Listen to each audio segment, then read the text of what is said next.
Hello, Ivy Podcast listeners. Thank you so much for tuning into today's episode. Really excited about this one. Have the chance to interview, Keith Wolfe, who is somebody that I've known for several years now within the staffing and recruiting space. I am your host for today's episode, Angela Alberti. Really quick housekeeping item before we get started. If you have a chance, please log into your app store, give us a rating, give us some stars, let us know what you think. We love to hear that feedback, and it helps us stay on top to get in front of more listeners like yourself. So without further ado, like I was saying earlier, very excited to have the chance to sit down and interview Keith Wolfe with Murray Resources. Keith, give us a little bit of background on yourself, please.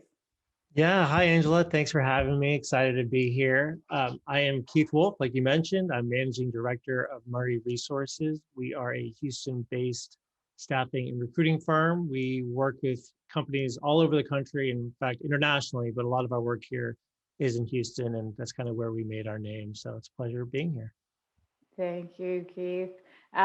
We had the chance to get to know each other some years ago, just locally through the staffing and recruiting scene.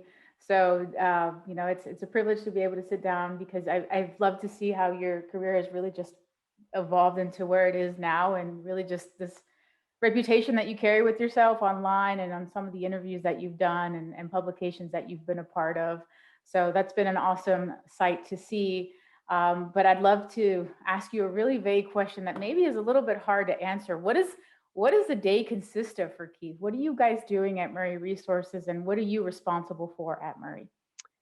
Yeah, so my responsibility, I'm part of the leadership team here. There's three of us in the leadership team. And really my responsibility is growing the company. I mean, the broadest sense of the term. So revenue generation, marketing, sales, I do manage the sales team. Anything that I can do to get our name out and get in front of clients and people who we can help is really my responsibility. It can be looking at different acquisitions. It can be looking at different ways to innovate, do our jobs faster, help the recruiters be more efficient in their jobs. So bringing innovation and growth, I'd say, was my overall responsibility here. That's quite the role to carry. And you guys have done a fantastic job, at least locally here in Houston. You guys are probably one of the premier agencies out there. I've known about y'all since I've been in the industry, which has been my entire career. So kudos to everything that you guys have done. And I'm sure that you've been a part of the build behind that. Hopefully the premise behind today's episode is that person, that's at the talent acquisition, the HR, the future hiring strategies behind a company's initiative. And I think we should start off with something that's quite fundamental. When we're looking at the concept of staffing and recruiting, the benefits behind outsourcing those certain areas to agencies like yourself, what is that primary reason that would drive a company to choose to outsource their staffing and recruiting efforts when it comes to direct hire or even contingent type of staffing? Sure. I mean, there's a lot to it. Just in terms of my background, like a lot of people, I sort of stumbled into this industry. So I knew vaguely what staffing recruiting was. Right. I had been placed by a recruiter. In fact, just a quick story about that. I was working at Procter Gamble and I got a call from a recruiter. In fact, it was so common to get calls from recruiters that my manager walked in and I just said, "Hey, I got a recruiter on the phone." He's like, "Oh, no problem. I'll come back." I mean, that's how many calls we got. And so I was talking to him and he said, here's what I have and here's the opportunity. And I said, you know what, I'm really happy where I am. And then he called me back, a couple of weeks later with another opportunity. And I told him the same thing. And that happened 3 or 4 times. And finally he said, you know what, you seem really happy. Is there ever anything that I could call you about that might interest you? Otherwise, I just won't call you and bother you. And I said, I was living in Cincinnati. I was at Procter Gamble. I really enjoyed it. But I said, you know what? I have family in California. I'm from Texas. I love marketing. I love startups. If you ever have anything that is at a startup in one of those 2 places and in marketing because I was in market research at the time, I wanted to get into into marketing and brand management, then give me a call. And so he said, okay. And then about a year later, he calls me and he has all the notes apparently because he just rattles off exactly what I said. And he said, I've got the job for you. When can you interview?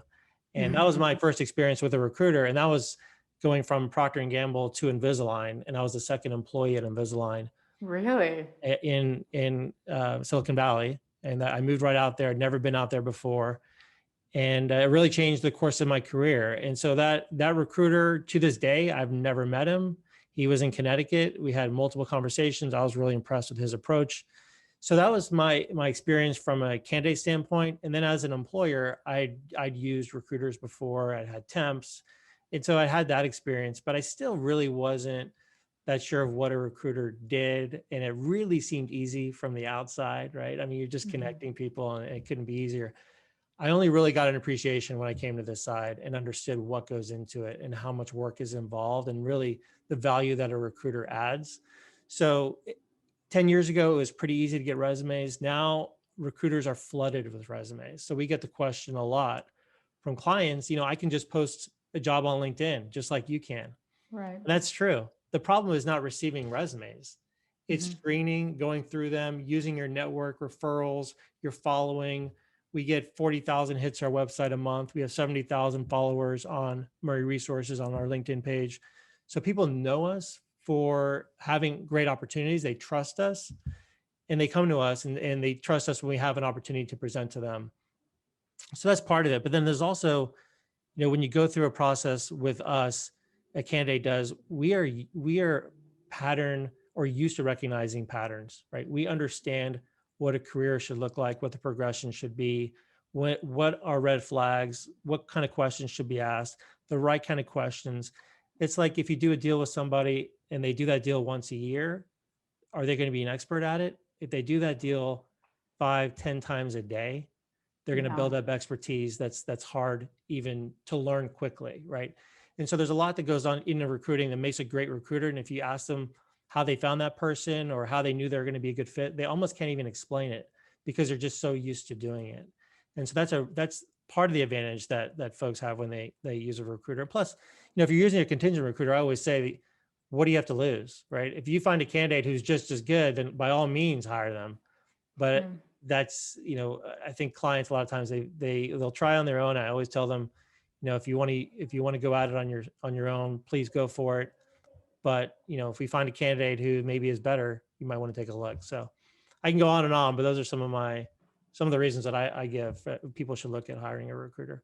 Yeah. And you hit us with the personal testimony at the beginning, which is awesome. I think you are right. That's exactly how so many of us in this industry find ourselves with. And that was one of my first experiences as well. The first job I ever had out of school was through a staffing and recruiting agency here locally in Houston. And it is quite an impressive, feat what you guys take on every single day in and day out to just curate talent on that relationship that you guys build every single day.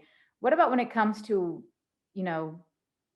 trends and exciting things that are happening within this industry? Are there any things that excite you in particular that you feel will potentially, through the use of technology or the use of certain types of automations, will make the life easier for what is the staffing and recruiting agency as a whole? Yeah. I mean, so my background is marketing. I mean, that's what I did up until, and even my first role here at Murray, I was VP of marketing. And so that's really what I was brought in to do. And so that's always been my passion and really, what I enjoy. When I came into staffing, I will say it was not this business in particular, but I think staffing as an industry was very antiquated. It's really a sales industry, and that's fantastic. And we can get to salespeople in my respect and admiration for what they do. But when you're building a brand and building a reputation, it really is about marketing. And so it was easier when I first got here because it was so antiquated, and I was able to really, generate a presence.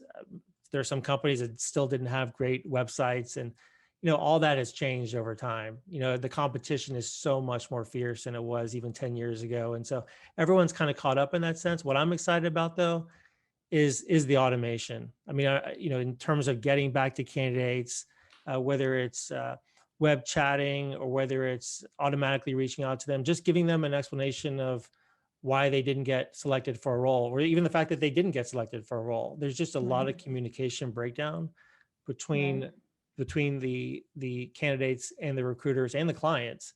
And it really is, 3 parties involved. And that's why there's so much frustration because it is so easy to apply.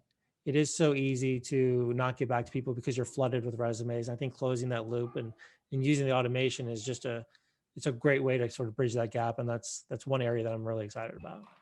Yeah, I think And it's also, it's interesting to see that, because a lot of people kind of look at it as the crux of what could impact the staffing and recruiting industry, because you see those transition happening every kind of sort of generation. Mm-hmm. What the job boards did to staffing and recruiting, what the VMS and the MSP did to staffing and recruiting, and now AI and automation, and how that could kind of be this big question mark. But I think you hit the nail on the head on just that utilization of this type of tool to maintain that relationship as a communication strategy is going to be super key and pivotal for a lot of these different agencies. Now, taking it to the other side of the question, what do you feel are the most challenging times for agencies right now? If you could put that in a nutshell, what are some of the difficulties that you guys are dealing with in this current state and this current market? Yeah, I mean, right now it's all about finding candidates, and for our agency, for whatever reason, that's never been an issue. Up until this latest market, I would say, you give us the job, we will find the candidate. I mean, will that candidate always get the job, or will some other agency beat us out, or something happen? That happens, but we never had difficulty, because our team is exceptional. I mean, we can find the candidates. Now is the most difficult market in my 10 years that I've ever seen in finding candidates and actually, giving them an offer that is going to entice them enough to make a move, to not accept a counter offer, to not accept one of the 3 or 4 other offers that they have. And so it's more competitive than I've ever seen it. And so that's the market. But I'm happy for that imbalance, because there has to be an imbalance for us to exist, right? If there's a perfect balance between jobs and employees, then why do they need recruiters? So there's either going to be more employers and jobs than there are candidates, or vice versa. And that's where we come in. So it's just a challenge. And frankly, it's my favorite kind of challenge. I hope this exists for a long time, because the market is extremely hot, and I'm never going to complain about this, particularly after last year. So it's a great problem to have, but right now it's incredibly challenging. It'd be more challenging to not have the orders for these exactly. candidates, right? So speaking of last year, how was that for y'all? How did you guys stride and pivot during the recession? I mean, well, not the recession, the pandemic. Yeah, it was tough. I mean, I just think the unknown is the most difficult thing, I think, for everybody. It's working at home and adjusting that way. People can do that, but you throw in a pandemic, you throw in kids' schools closing. You got different levels of anxiety with different people. And for some people, it's very difficult to manage at home when they, everybody's in the house and they're trying to work. And it was a challenging time. I mean, there's no doubt about it, but I was impressed by our team. They really managed through it well. We did the best we could to have Zoom calls and to have happy hours and to keep it as light as possible. But there was that element of, just the unknown. Nobody knew when we're going to get back to work. And even now, when we think it's more or less over, it's not. There's always that other foot that could drop, and we're kind of seeing that now. And so, but I was impressed with our team and their ability to adapt, to use new tools. We picked up a new phone system that's completely voice over IP, and people can work anywhere very, very seamlessly. And I don't know if we would have done that without the pandemic. So there were some positives that came out of it that are allowing us to be more nimble now. Absolutely. And I think, that's a follow-up to my question. Kudos to your team, by the way. I think you're spoken like a true leader and giving all of the credit and accountability to your team, by the way. So very nice to hear that. But you guys are in many different verticals, right? You from one end of the spectrum to the next. Can you expand a little bit on how you've had to kind of customize your talent attraction strategy to each of these verticals? Or has there been any difference at all in the way that you guys have built this applicant system and curation strategy when it comes to your talent pools?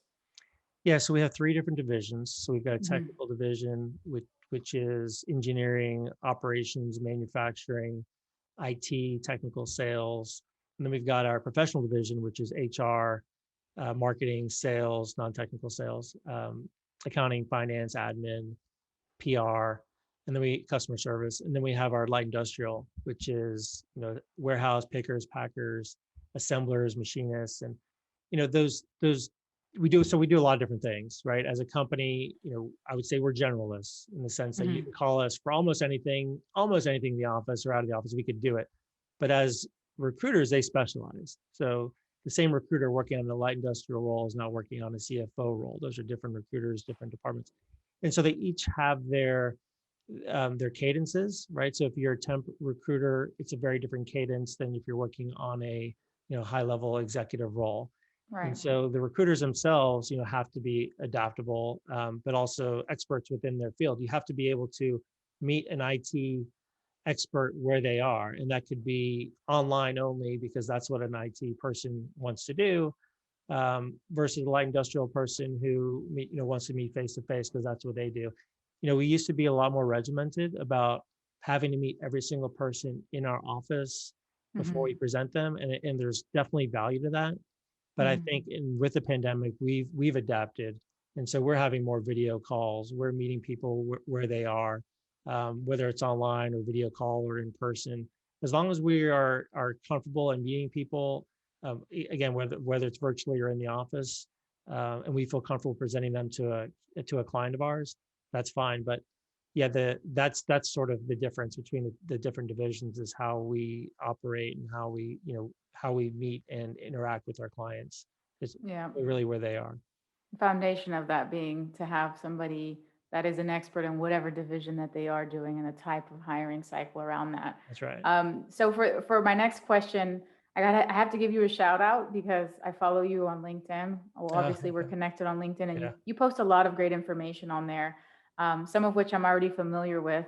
Yeah. But what are some of those interview tips that you guys give to the candidates that are getting ready to go on to that important interview that potentially could change their life? What would Yeah. you say to them?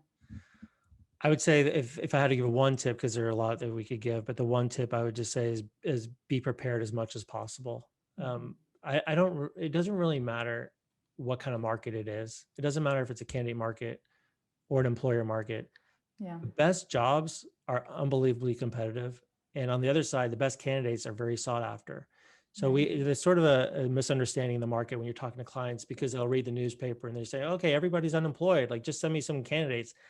No, the best candidates in any market have a lot of options. And just on the reverse side, the best jobs are highly competitive. And so just because you're seeing a lot of jobs out there, you may have a lot of options. If a company and a role is very sought after, you can't even believe the sort of preparation that candidates are doing until you've been on the other side and you've seen it and how impressive it is. So if your plan is to just show up and sort of wing it, it's not going to work, to get the kind of role that you probably want. And I've seen a lot of backlash online about, candidates not liking the pre-work or what they've been asked to do by a client. But I would say if you're going for particular kind of roles and as you go up in your career, if you're not willing to do those sorts of things, other candidates are, and they're going to get those roles. And so I'm not talking about anything outlandish and working on a 3-week project for somebody, but there are jobs that they're going to ask you to put together a plan, a 90-day plan. I mean, we do that here when we're hiring a salesperson, put together a 90-day plan. And it's not, we have no intention of using that plan, nor is it even usable for us. That's not the intention. It's to understand how somebody thinks. And so if you're worried about them, stealing your information or going to use that and not hiring you, maybe that's happened, but that's not the rationale why clients are doing this. They want to understand they're taking a risk by hiring somebody. The higher level position that it is, the more risky it is. It's an extremely valuable role for them. They don't want to make a mistake, and they're just trying to reduce their risk. And as you should, and by asking great questions on the other side. So I'd say that's the one thing. I don't know if candidates understand how competitive it is and what their competition is actually doing, how much they know about the opportunity, what they know about the competitive landscape, what they would do if they were in that role. You have to think through all that and be prepared to answer those sorts of questions when you go into a role. Boiling it down to preparedness, right? Yeah. Okay, so now taking it to the other end of the spectrum, a lot of what you guys do, and I'm sure what y'all have done to attain this level of expertise, is this consultative approach that you guys have to have with the hiring manager. So what would you say to that hiring manager that maybe is looking at many different candidates and really beefing up their hiring process and their interview process?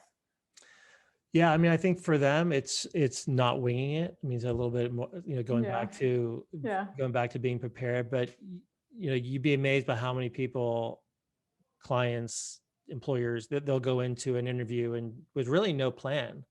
They don't know what questions they're going to ask. They're super busy, understandably. Maybe 10 minutes before the interview, they'll start jotting down some notes. Maybe they'll glance at the resume, but there's really no plan. And then when you multiply that times 3 or 4 different people who are involved in the decision, everybody sort of like, it just comes out, hey, did you like him? Did you like her? And that's kind of where the conversation goes, versus what am I responsible for? What am I looking for? Am I assessing a culture fit? Am I assessing a technical expertise? Am I really digging into their progression? Everybody should have an objective. Every interviewer should have an objective when they go into the interview, and you should be responsible for assessing something. And so afterwards, really getting together and debriefing, and here's what I saw, and even taking it to the next level, having a template, exactly what we're looking for. Let's agree to what our critical criteria are, and so that we're all in alignment of what we're looking for, and then really having each person assigned to a different element of somebody's background.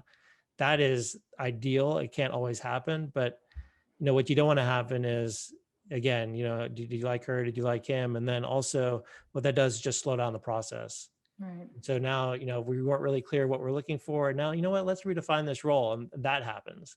Right. And, 1 week, 2 weeks passes, and the best candidates are gone in this market. They're gone. They've just moved on to the next opportunity. Right. I have been on both sides of that. I have been on the Yeah. ones where we're just jotting down the notes. Did you like him? Did you not like him? Let's Yeah. base our hiring off of that. And then Yeah. more recently, with my base pay, it's been this very structured template that we're all following, and it really just changes the whole mythology behind your hiring practices. Right. So some great insight there. Now pivoting over to retention and the war on retention. I'm sure you've heard about this. All you have to do is open up your LinkedIn and really get an idea of what's happening. This year has been referred to as the year of the Great Resignation. So a lot of companies are now looking to really modify their retention strategies. Any thoughts to that? Any sort of consulting guidance that you guys give your own clients to retain the top talent and not just attract? I mean, and it sounds so simple. The biggest thing is communication, right? Just talking to them and talking to your employees, understanding what makes them tick, understanding the situation that they're in personally, professionally. I think, I'm not that old, but it's different than when I started my career. When I started my career, I was expected to come in once a year, and that would be my review. And for the rest of the year, I would just do my work and kind of wonder how I'm doing. And no one really, you don't really get told.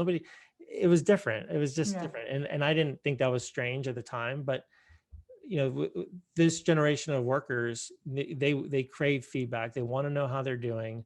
They want to know what their career is going to look like. They want to know how it's going to progress. And obviously there's a lot of, different thoughts on that and the expectations, and people wanting to come in and be a VP within a year or two. I mean, you get that element, but I think, really what they want to know is there's a plan for them and how their career is going to grow, and what the company's plan is, and how the company is going to give back to the community. I mean, those sorts of things I think are wonderful, and that's what they're concerned about.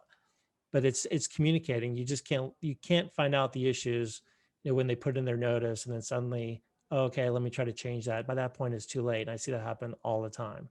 Wow. Yeah. We are a feedback culture. Yeah. We do it to everything that we apply to in our own personal life. And it only makes sense that that same sort of concept is seeping into it on the professional side as well. So great stuff there. Now, here's another area that I think you can provide a lot of insight in, and that's hiring the top sales professionals that you're looking for your organization. Any recommendations that you would give? I know you've done some interviews that talk about this, but what's some preparedness that you could give an organization when it comes to sales and really the importance of the sales role within an organization? I mean, I have so much respect for salespeople. I think in a different life, I might have gone down that By path. the way. Yeah. So I mean, I'd say, I mean, all jobs are important, but that is an incredibly difficult job to do. It's thankless at times. You're taking no all day to get that one yes, and you have to keep going. I mean, it's unbelievably difficult. And the people that do it, they make it look easy, just it's not, so kudos to them for doing that. And but it's an incredibly difficult role to hire for, because if you're a decent salesperson at all, you're a really good interviewer. And so Yes. people get, tricked a lot, by a great sales interview. And so, what I've learned over the years, and whether it's us doing it or our clients, is trying to have them go through the paces as much as possible during the process. And, it could be as simple as making a cold call. So can you imagine you hire a salesperson and they're interviewing, they have a great interview, and then they start their first day. Here's a phone, here's your computer. Okay, make a cold call. And you've never heard them make a cold call before. Like, how do you know what they're going to do? What if they're super nervous? What if they don't? What if they're uncomfortable? They said they could do it, but how do you know they could do it? I mean, something as simple as that. Right. So have them go through that process, have them make a pitch, have them sell the product that they're most used to selling. So you don't have to, people say, hey, come in and sell us, Murray Resources and what it's like to work here and sell us to a client. They don't even have to do that. If you've been working somewhere for 5 years, give me your pitch. Tell me what you're Right. doing. They should be able to do that pretty well, right? Yeah. The other thing is, when people are starting off, the chances of one salesperson working out, it's hopefully they do. But if you're hiring your very first salesperson, I'd always say hire two, because if you're hiring your first salesperson, you have no one to compare them against. You don't know if the issue is your own setup or theirs. And I think a lot of people, they hire their first salesperson and they're really a sacrificial lamb, because both parties are figuring it out, and the company is figuring out exactly what a salesperson should be doing while they're hiring that salesperson and trying to, if they're lucky, train them and bring them on. And so bringing on two people, I think, is also great for the salesperson themselves, because they can, they sort of have a peer they can trade ideas with, and they can also push each other. And if they're competitive, that's important. And that's the other thing, is to look for competitive salespeople. They need to be competitive, if not with others, and, internally, they must be driven by closing deals, being utilitarian, making money. I mean, there's certain, typically extroverted, but not always. I mean, there's some exceptions, but, there's some tried and true characteristics that a salesperson has to have. And so if you try to deviate from that, or if you just find someone who you think is personable, but you haven't actually put them through those different steps, that's when you tend to make a lot of mistakes.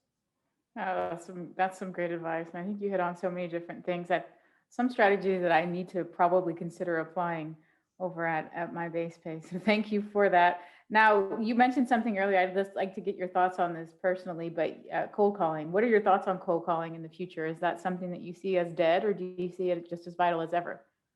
Just as vital as ever. Love that. Okay. Yeah, I mean, everything that's dead comes back, so I love mail now, right? I mean, there are years that I hated going into the mailbox because it's all just junk mail, and then everyone figures out the email is a lot cheaper, and so now I get very little junk mail all of a sudden, for the last several Right. years, and I'm like reading every single piece. And so if you're in the direct mail business right now, you're getting a lot more awareness and probably a response rate than you used to be when it was more competitive. And the same thing goes for calling. Nobody likes cold calling. Everybody Yeah. loves emailing. Everybody loves LinkedIn. And I love those tools. I mean, I'm a big proponent of them. I don't get as many calls as I used to.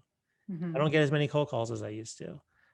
It's much less competitive. I don't get especially now, but even before the pandemic, not many people drop by the office.